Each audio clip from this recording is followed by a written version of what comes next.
This man was almost assassinated by Al-Qaeda. He doesn't want to reveal his real name. He's an activist and he was on a hit list. But he survived. Fate had it that the assassin was someone I knew.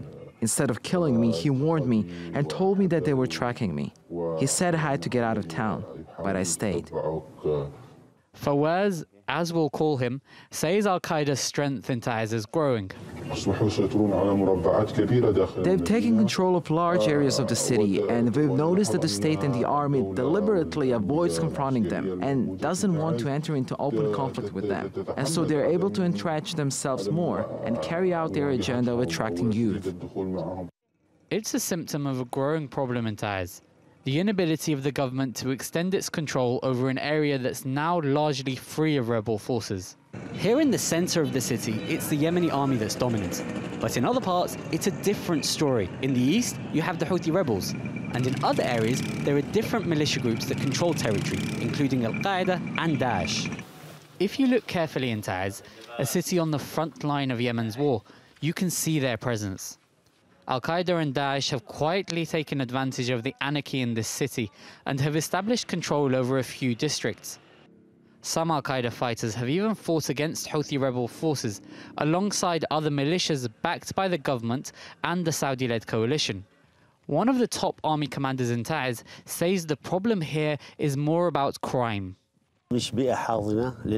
Taiz is not a breeding ground for terrorism. I think some people in Taiz have portrayed themselves as terrorists because they are thieves, drug takers, drunks. This is not Al-Qaeda.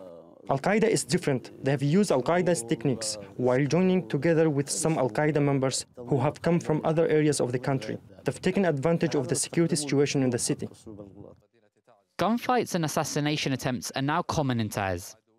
This city has been at war for almost 3 years, and rebel forces have blockaded most of the city's entrances. It's what drove civilians like Nadhem to fight for the government. He used to be a civil engineer. Now he's a soldier. We met him on one of his breaks from the fighting. Taiz is unique. Taiz is the city of coexistence, the city of peace, the dreamer. And even away from his fighting post, the war isn't far away. Its besieged sons deserve all our efforts to become soldiers, to become servants for the city. When the war ends, we will go back to being civilians.